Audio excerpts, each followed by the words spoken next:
how amazing was Guy? It was absolutely fantastic to have him on here. Remember that PR and media is extremely important for everybody, every professional, every business. So if you are a local business in town and you want to connect with him, he would be a great person, obviously very personable, cares about you, cares about why you're doing what you're doing, and wants to relay that story so the rest of the world can see that.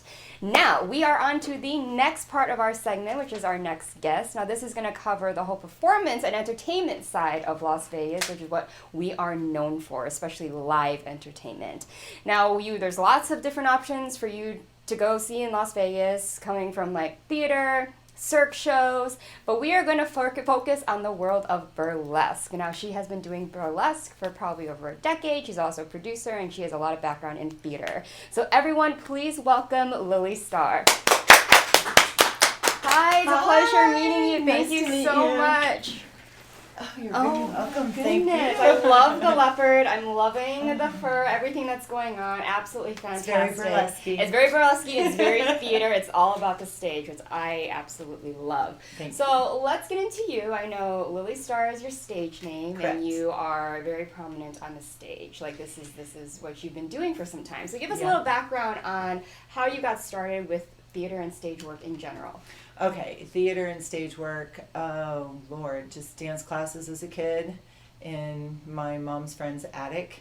And then we did, the high school theater stuff and just kind of kept going with that. Did dance in college, not as my degree or a minor, but as it might as well have been a minor. Mm-hmm. And I studied biology instead.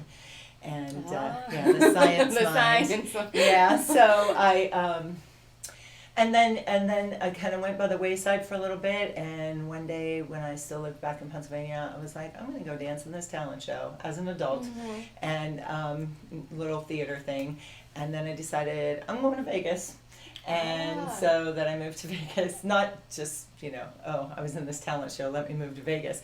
There's multiple reasons for that. And then when I came here, I fell into a lot of the theater groups. Mm-hmm. And through the theater group, met a girl who was doing burlesque, who was hosting burlesque. And she's like, you need to come see my show. Well, it wasn't her show. I have to give credit where credit's due. It was Cha Cha Velour's show, but Blanche was the host. Mm-hmm. And so I started going for like a year, and I was like, I really want to do this. And then I started teaching at the Las Vegas Burlesque Studio that Cha Cha had back then, a weekly burlesque jazz class, and then just started performing, and that was that. That's amazing. Kept going. So that's like the quickest, shortest version from 8 years old till now. And so you moved 50 from years. where again? Where did you move? Western Pennsylvania. Okay, Yeah. so you're an East Coast person, and Yeah. so you came over here, and so I love hearing that because a lot of people come out to Vegas and they hope it works out, or they come out with the dream, and it either does or it doesn't, and you're someone Yeah. where it literally went like this, and Yeah. you literally found your Yeah. calling, Yeah. right? Yep. And I got to do a few like fancy kind of strip things, but never in a show. It's tough. You come out here and there's literally 100 girls vying for like maybe one or two positions, and you have to hope that not only do you dance well, but that the producer likes your look, Mm-hmm. And then I actually kind of even just quit going to the auditions because I got so busy doing theater, and that was that, and I'm fine with that. Yeah. The only good thing that I wish would have happened about being in like one of the strip shows regularly would have been how easy it would have been to stay in shape. Because when you're dancing every day, Yeah. you don't have to do anything else. Yeah, literally, and then you have the confidence as well, Exactly, right? exactly. So what screamed to you about burlesque? Like, why that in particular that really drew you in to even teach it? It was the theater of it. Mm-hmm. It doesn't matter. It's like old Hollywood. Yeah. It's the glamour. It's Yeah. the old style of dancing and moving that's so classy and sexy. And especially when I first started going to shows like a decade or more ago, that was very prominent. And people were doing theatrical acts, like, little sailor girl with a little boat on the side and whatever. So it's literally just like a solo version of theater. So it just drew to me. I was like, and I've been a dancer my whole life, Yeah. wearing skimpy clothes my whole life. So I was like, Right. the next step was not that big of a trauma. Yeah. The difference that Because burlesque do. is all about, dramatizing, acting out. It's not just about what people would think of as like a striptease, right? Exactly. Especially from my knowledge, because this started way before me, of the neo-burlesque movement, it became less of what we consider classic burlesque, and people started doing more, incorporating performance art into it. Mm-hmm. And I know that happened even before the 80s. Certain people did this. There's such a history of it. It's ridiculous how much you could look into. But yes, there's comedy, there's poignant, there's, you never know when you go to a burlesque show what emotions you're going to get from what you see on the stage. Yes. It can just be sexy, classic, let me play with my boa, or it can literally be something that just brings you to tears, or takes your breath away, or just cracks you up.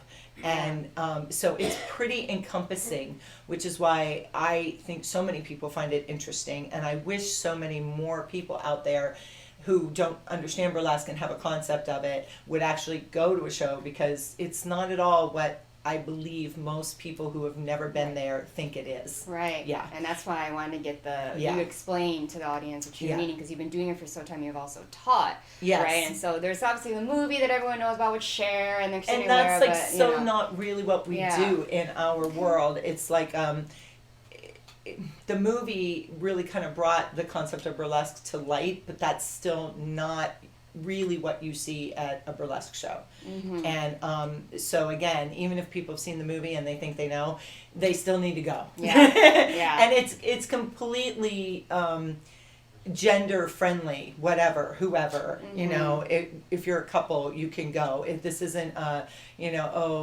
that's what they go and do, and it's not the old days. Right. It's not the old days of that's where typically the men go while the women are at home with the kids or something, or whatever that case may have been in decades ago. That's not the way it is anymore. Yeah, no, anybody can go and have a great time. Do you see a lot of like the audiences, no matter what show you're doing, that people leave a little more liberated, inspired, more confident? Do you feel like you have an impact on your viewers? I do. I think so many of us have seen so much that we don't think about that often, but I do know people who have said to me over the years, and I'm sure to lots of other people, and so many people have inspired me also that I have seen, that they're like, oh wow, I can do this, or I want to sign up for the classes, or just that eye-opening of, holy cow, I can do this. And my friend who is the one who told me come see the show,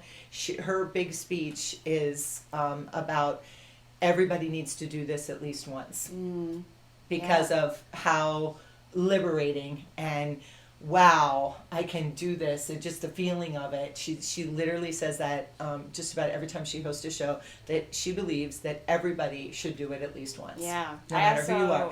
And the body you're in is the body that's right for you for burlesque. Yes, that's the other thing very she inclusive. says. She's so wonderful. Yeah. I love quoting her because, well, she's on stage speaking all the time, so you hear it and it's in your brain. Yeah, I had other burlesque performers, only one other couple, and they kind of went along the same things. Like burlesque doesn't always have to be stripping down, and then also everyone should do it at least once, because it's something. Even if you're uncomfortable, it's just after you do it, you're like, oh, this is amazing. Yeah, it's absolutely. Yeah, and I think it's because I think that was the experience she had, so she she can speak from that experience, obviously. I mean, we've all had that experience, but some people are in different mind frames and mindsets and emotional places when they first go into it. So what you receive out of it after you do it the first time is going to be different for each person. Like I said, I've been, pretty much not clothed most of my life, dancing around.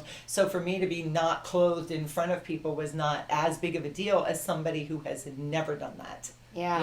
Exactly. Come even close, or been on a stage before, or been in front of people, and then on top of that, you're taking your clothes off. Like, it can be a really big deal for a lot of people. And it's the performing aspect. A lot of people are just like, what do you want me to do? Oh my god, everyone's staring at me. Yeah. Like, even when I did theater, like, I still had stage fright. It's different than like a camera or a couple people. Right. Like, and it's all, the settings are always, it's a lot. And in burlesque, the settings are a lot more intimate than in theater lots of times.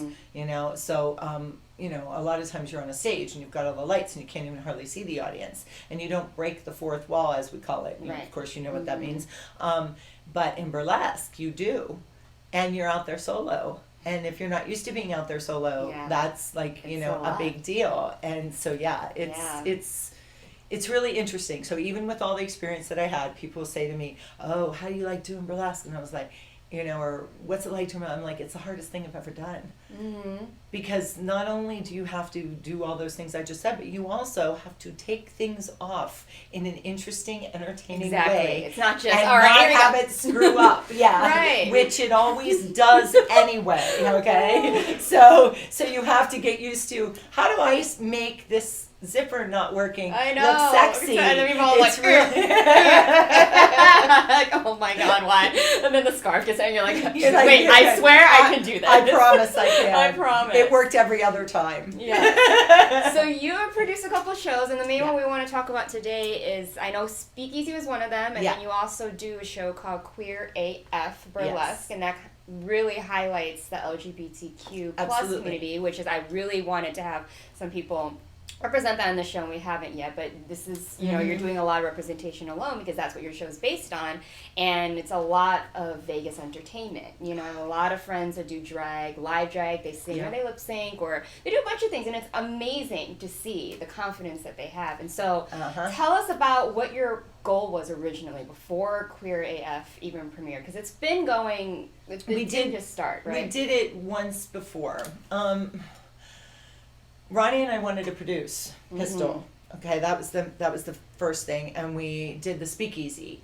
And while in the process of trying to find a new venue for the Speakeasy show, because the first one closed, we came across another venue, and the venue wasn't quite right for the style of the Speakeasy show, and even though it was an amazing venue.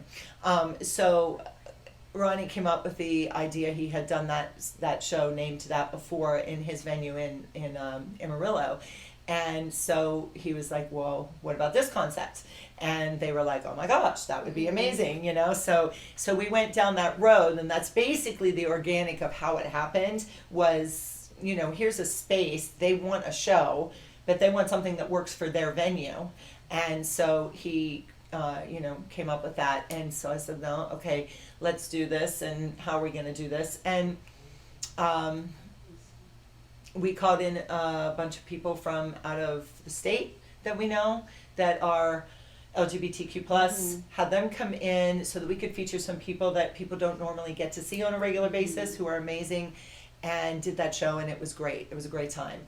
And so now it was time to find another new venue, and because that venue was not available to us anymore, and bring in a new crew. And so this time we decided, well, let's bring in people that we know, that a lot of the newer, younger people and the people that are in the scene who are going to shows all the time have not seen, who are amazing. And so like I taught at the studio. That's how I met Ronnie like 9 years ago. We walked into my dance class, and that's where we met. And we've been friends ever since. And one of the other instructors at that studio was Lulu Roxy. And Lulu moved away for a few years to Michigan. And so, you know, between the ever-evolving community here and COVID, where nobody was doing anything, she moved back. And so I feel like there's a lot of people out there that are in our scene that are newer people who weren't here when she was here. And they don't know her. And she is unreal. And so we have her, and Jacka Hartz is in our cast. He used to do a lot of stuff here. Haven't seen him in a few years, so he's back in our cast. And we just wanted to have a show that is fun, is welcoming, LGBTQ, anybody who is what everybody calls an ally, anybody who wants to be there is completely welcome. You don't have to be LGBTQ to come to our show and enjoy it. So anyway, that was our concept of putting together Queer AF. I love it. And it was actually Maria, our producer, who came up with the AF part. So that we could put it on Facebook and not get in trouble. Well, that's amazing though, because you know you're really highlighting a lot, and blending a lot of communities together, and to know that it doesn't have to be segregated. Right, No, because a lot of that's the it, point. there's a lot of it that's segregated in the city between the clubs, the bars, the shows, the Exactly. performances on the stage. It has to be all or nothing. Absolutely, and we don't want that. I mean, Yes. it's always bothered me. It bothered the legends back in the day, the Yeah. people who've passed away. I was very close with Marinka, and she passed away 2 years ago at the age of 81, I believe. And she used to tell me, she's like, no, there was no this, there was no that. We just worked, we just performed. Yeah. You know, it didn't matter who you were, what you were, where you were. You just performed. If you were good and you got booked, you performed. And so the concept of the separation was completely foreign to her and a lot of the people from that era. And I understand it's hard because it's not my thing. So it's hard for me to speak to it. But at the same time, I'm like, no, I love everybody. I want everybody to just be and enjoy and have a great time.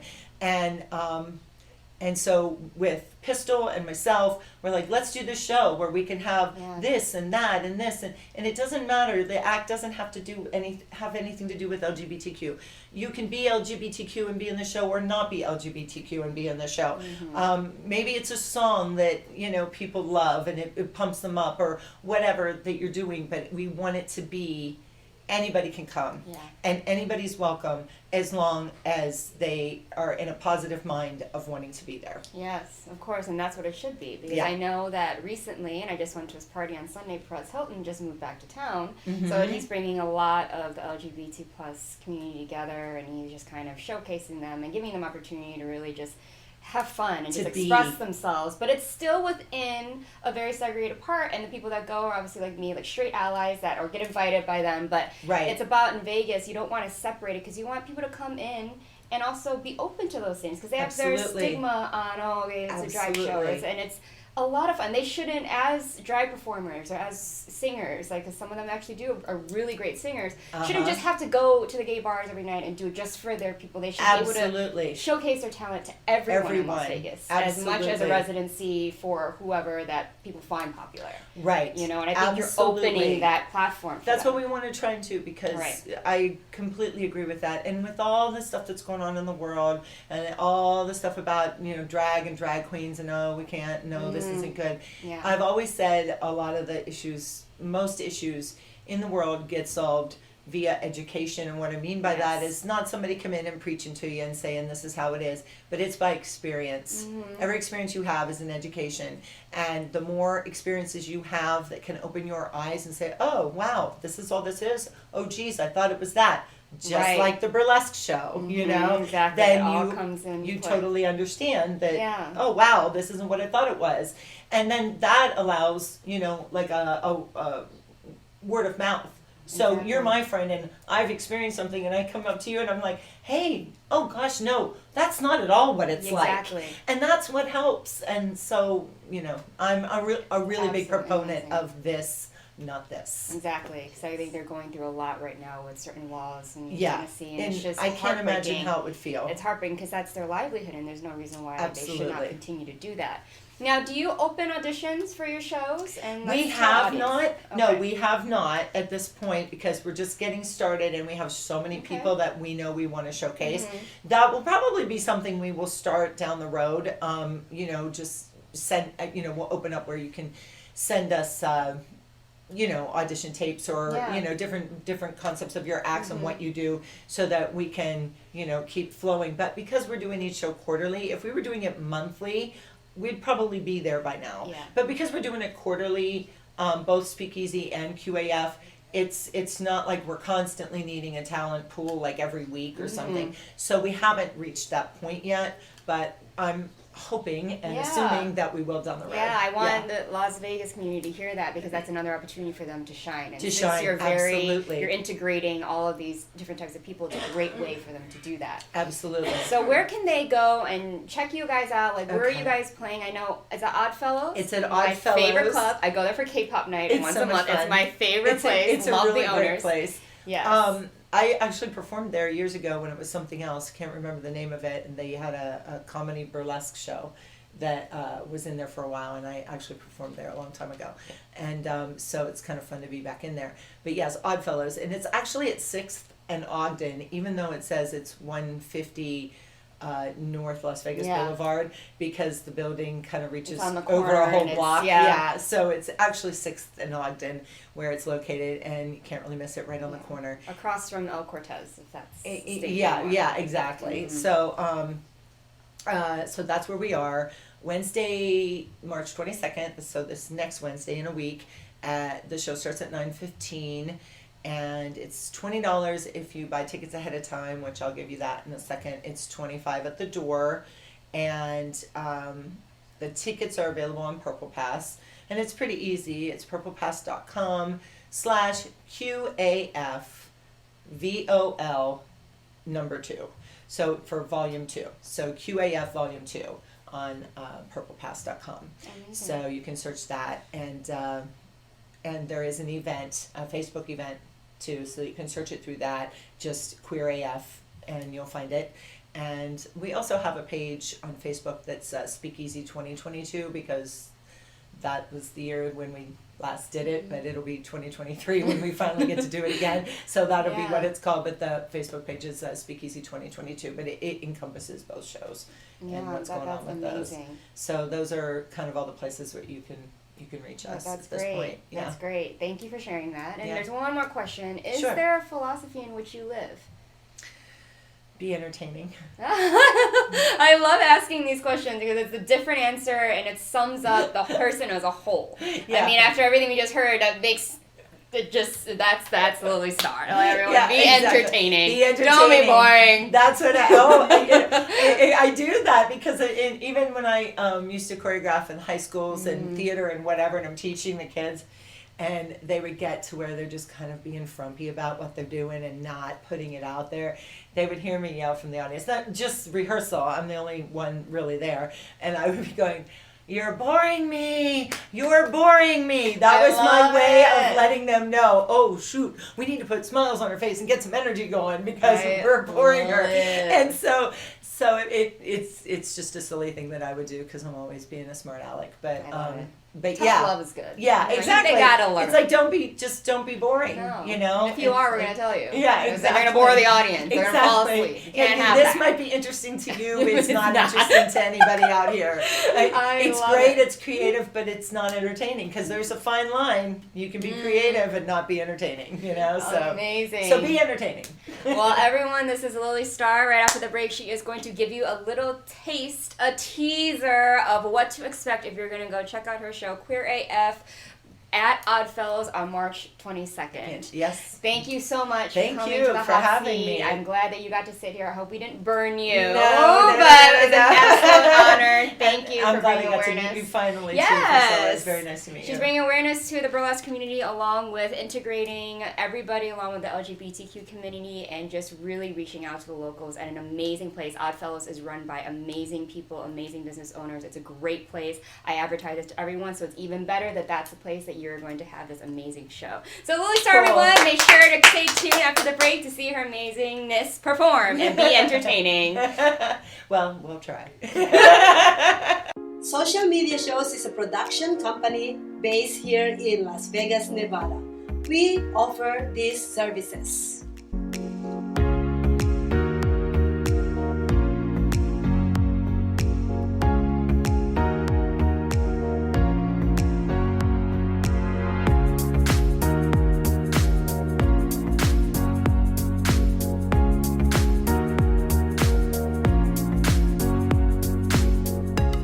We've been streaming shows live in real time for over 4 years on major social media platforms and also on our website socialmediashows.com. And we are now on Roku TV. We welcome you to have your own show on our TV network. Call us 651-955-8743 or email us at admin@socialmediashows.com. Hello, everyone. This is Joseph Skoda with Social Media Shows. Well, I thank all of you for your support through these last several years, and it's been a lot of fun. We've given people a voice they never had before. Now, Social Media Shows is always collaborate with our veterans to help them do things and help out the veterans who are struggling today. And we teamed up with GI Connections, connecting veterans with resources. So please consider helping and donating to this great cause because we're always doing things for veterans. So GI Connections, social media shows, and you is what makes the world a better place. Once again, Joseph Skoda, proud United States Air Force veteran.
To come see her new show at Oddfellows on March 22nd called Queer AF. And after the break, we are going to give a little shout out to some amazing things that are happening over here at social media shows, along with my always amazing thank you. So please stay tuned. Don't go anywhere yet.